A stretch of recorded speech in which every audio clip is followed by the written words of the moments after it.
Welcome to Fast Effect Double Speed Magic the Gathering from ELD's Time Vault Games Discord. So we're playing live over the internet every Wednesday and Friday. And that means you could actually join in the fun. Link in the description. You might find yourself featured on the channel. We've got Bo on Death and Taxes in the finals versus Peter on SnOko. Astrolabe and Oko have proven to be very good buds.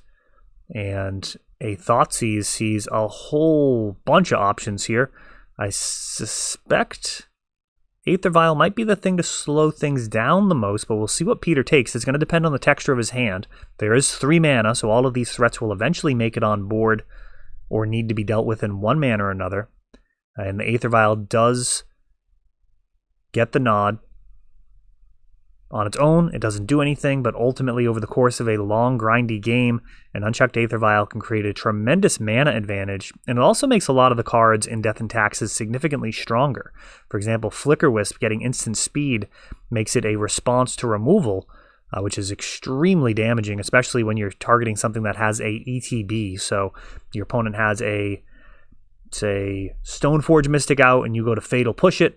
If they Flicker Wisp to remove it, not only is the push countered on resolution, but you also end up getting that additional ETB, which is very damaging. We have a, look like an Abrupt Decay, perhaps changed to be a Punishing Fire. Didn't quite follow that. I believe Punishing Fire taking down the Spirit of the Labyrinth. And now Recruiter of the Guard.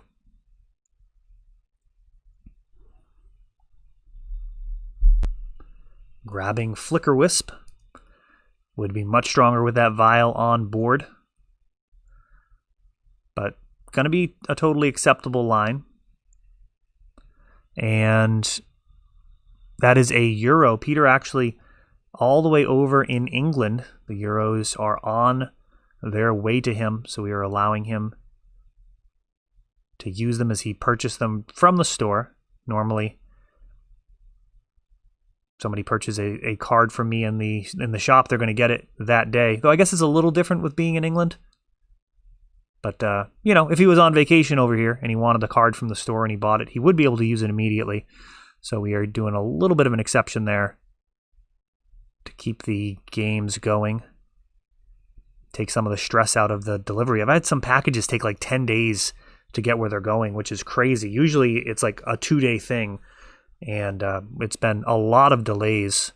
So trying to help out the players as best we can when they're helping out the store. We always appreciate that. And this Flicker Wisp is such good friends with Recruiter of the Guard. Of course, being able to be tutored up, but also being able to get those extra ETBs. And now Euro is another potential target. But it doesn't feel good. Like, flickering a Euro does reset his ability to attack. They'll have to escape him again. But, man, I mean, letting them draw a card, get the extra land drop, gain the extra life. And Skyclave Apparition, actually that's a much better answer for Euro, does get Force of Willed. And now Umezawa's Jite. And that is not actually going to outrace a Euro, as crazy as that is. Against most decks, a Flicker Wisp holding a Jit would be very, very dangerous. But Euro's just going to shrug off the majority of that harm. A Punishing Fire, pre-combat. Euro swings, allows for a card draw. Now we've got a Punishing Fire trigger that can be resolved. We'll see if Peter takes advantage of that. He does have the Astrolabe. Depends on what he has for removal.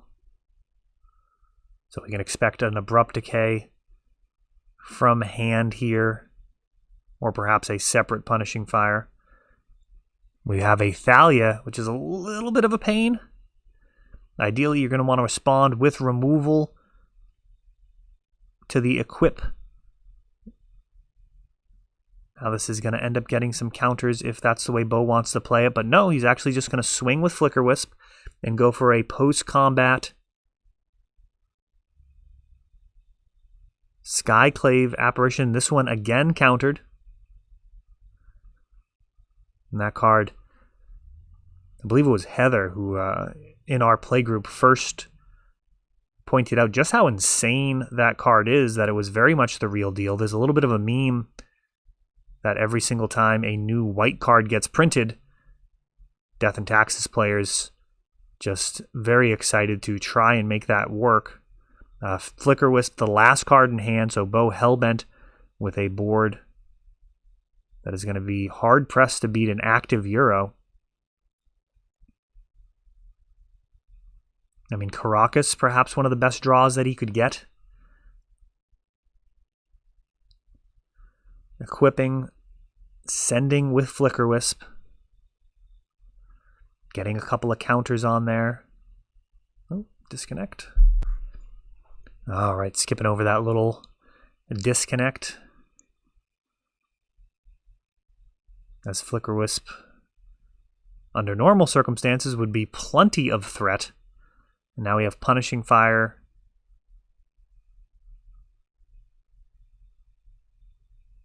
Looks like it's going upstairs.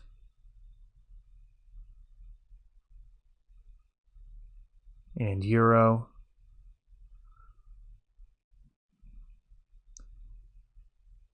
Not easy to fight off a Punishing Fire finishing blow with life gain. Every time you gain life, they can return the Punishing Fire. It's a bit of a challenge. And Abrupt Decay takes down the Flicker Wisp, and this is quite grim. Horizon Canopy, cycling. The Recruiter of the Guard coming in off of Aether Vial for another Skyclave Apparition. Peter has Force of Willed 2 of them so far. Now finally this one sticks.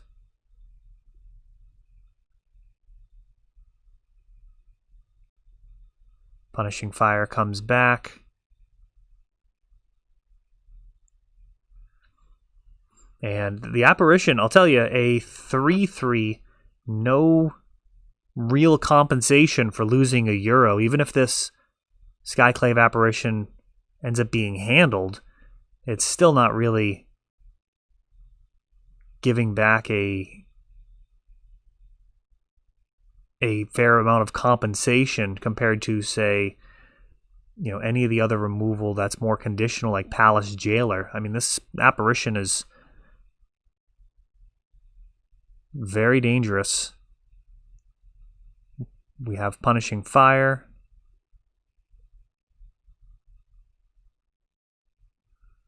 Trying to do these last little bit of damage. Umezawa's Jite gaining life. I believe Bo at just 3 here. Oko gonna elk on up. And Recruiter of the Guard gonna chump it. But Bo facing down.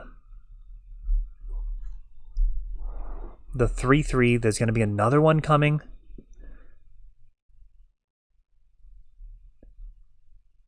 Grove of the Burn Willows targeted. Punishing Fire comes back. And that is going to do it as Bo scoops it up. Not going to spend any time in that end game. Even another turn.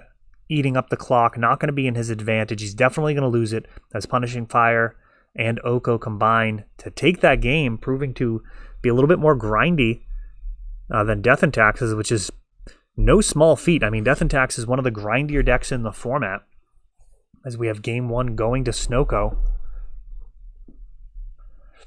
I don't actually know who would be favored in this match. I think I would rather play SnOko just in general.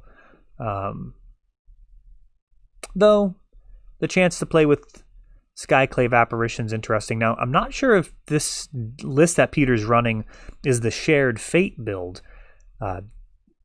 It may be, So that is a very spicy brew, so I'll talk about it a little bit. So basically, he's grafted on a couple of copies of Shared Fate as basically a finisher versus most of the format. So the only things that can win in Peter's deck for the opponent is actually Oko.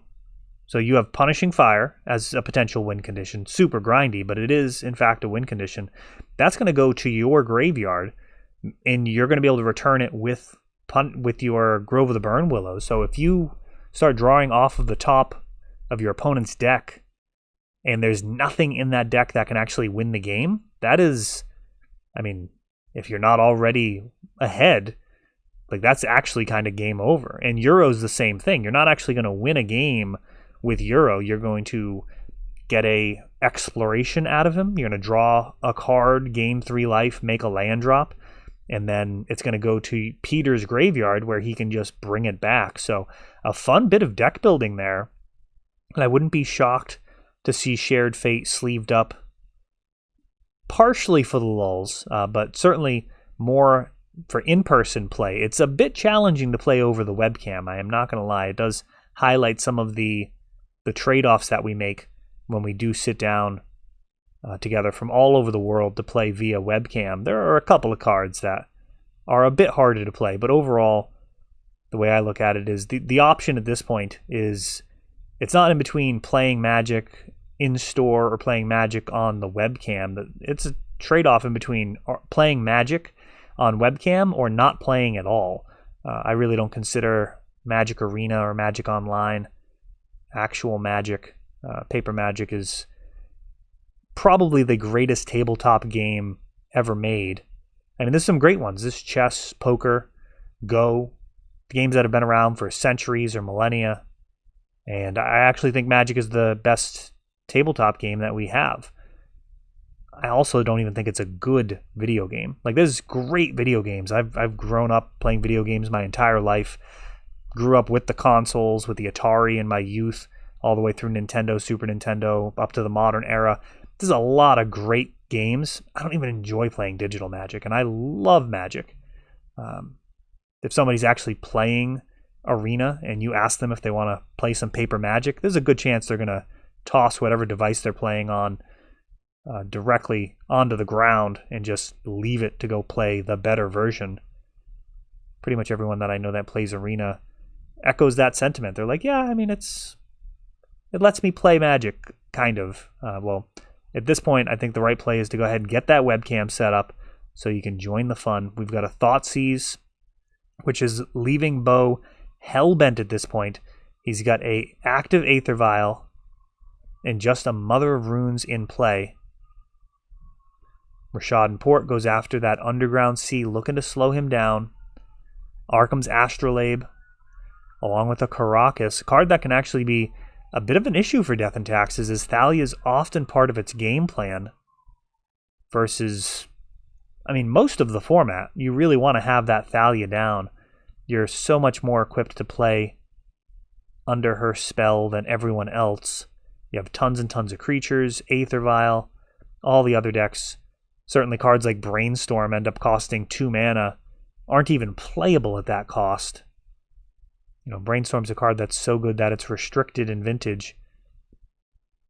And I am actually very surprised to see a Force of Will on this Thalia, given that Peter has the Caracas in play, perhaps being wary of Wasteland.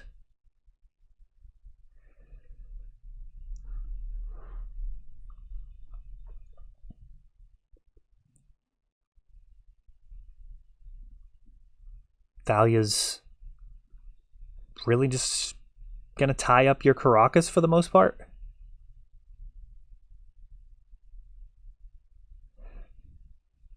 And Oko comes down, and he'll be making a food, as with this board state, it's going to look to really make it a bit more of a game, a long drawn-out game. You want as much advantage as possible. There are plenty of games where you're going to go ahead and hit your Astrolabe make it an elk and get that aggression started. But when your opponent's sitting on a Mother of Runes, oh wow, Skyclave Apparition, talk about it being the real deal, comes down and profitably handles an Oko. That's one of the few cards in the format that can actually do that. So Peter ended up with a food token, but Bo has a 2/3. 2/2? I think it's a 2/3. I haven't even sleeved the card up yet.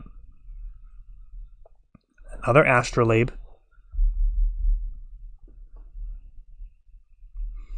And Bo showing the power of that Aether Vial. We saw it handled game 1. But here it's allowed for cards like Skyclave Apparition to just come down uncounterably, cause massive damage, and now Recruiter of the Guard. Sylvan Library, a grindy card, but the temperature being turned up probably too much here for Sylvan to be very exciting. I mean, obviously you're going to play it if that's all you can do with your mana, but we are turning into a situation where answers are needed now, and we have a Sword of Fire and Ice going on to Recruiter of the Guard, and both turning sideways.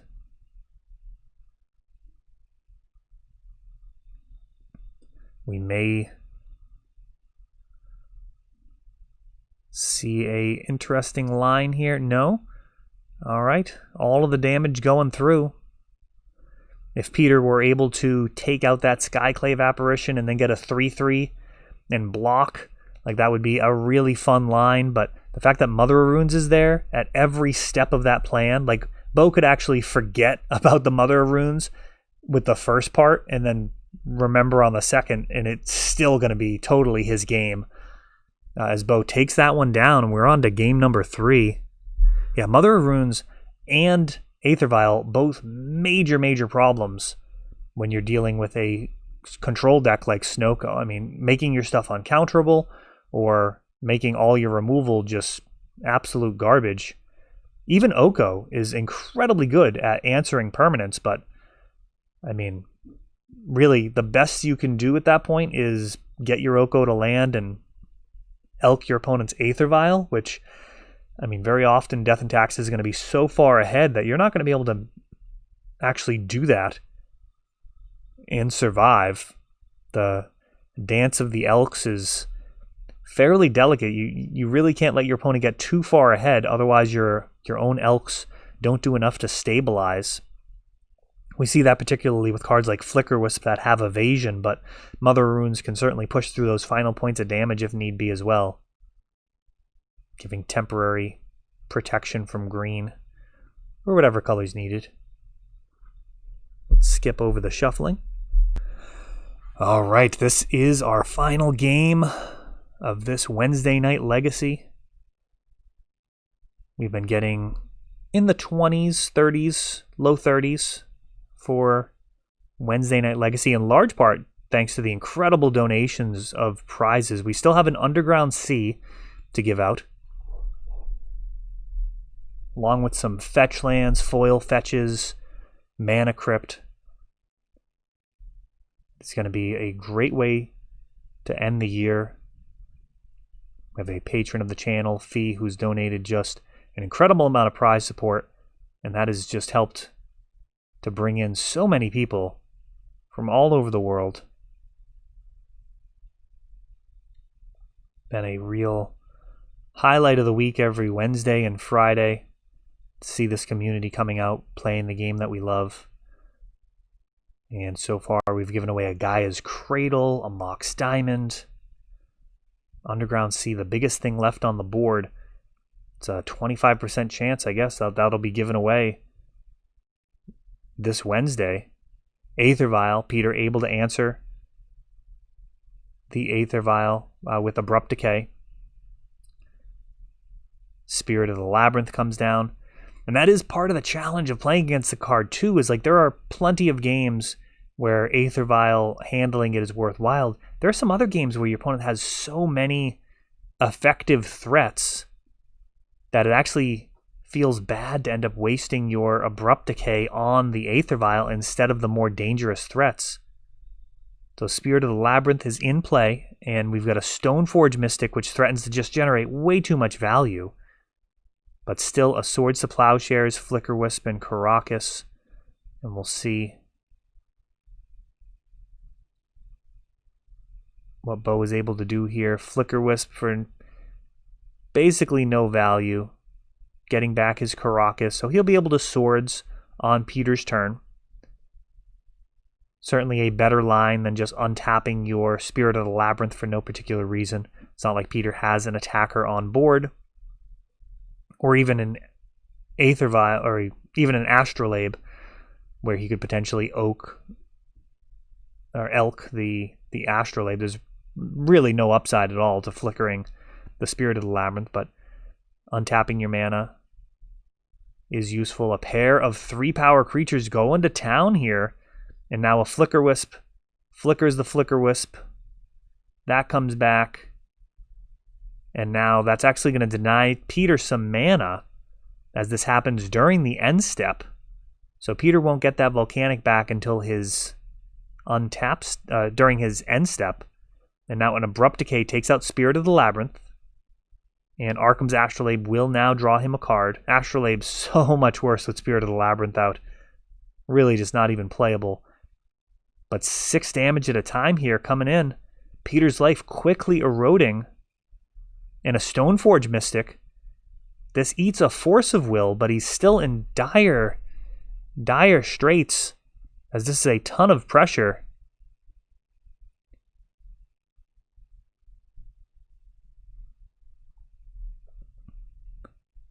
Euro coming down, gaining some life, making a land drop. There's Grove of the Burn Willows.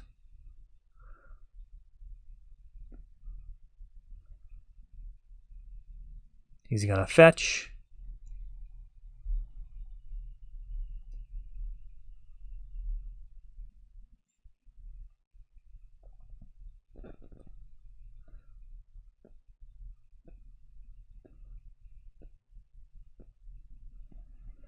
And now Oko.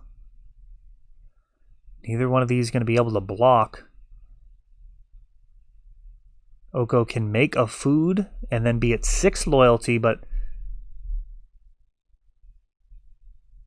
Flicker Wisps actually will not attack him, as Peter's at less than 6. It looks like, yeah, he's actually at less than 6, so the Flicker Wisp's going to get the job done.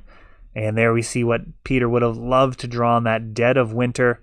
A powerful sweeper, all the extra removal that was boarded in, not showing up for him, as Death and Taxes taken down the finals of our Wednesday night Legacy, which is a pretty stacked field. Congratulations, Bo. That is all for this one, but don't worry, there is a lot more.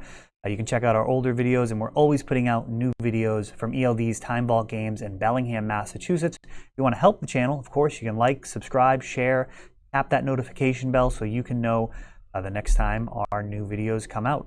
Thanks for watching.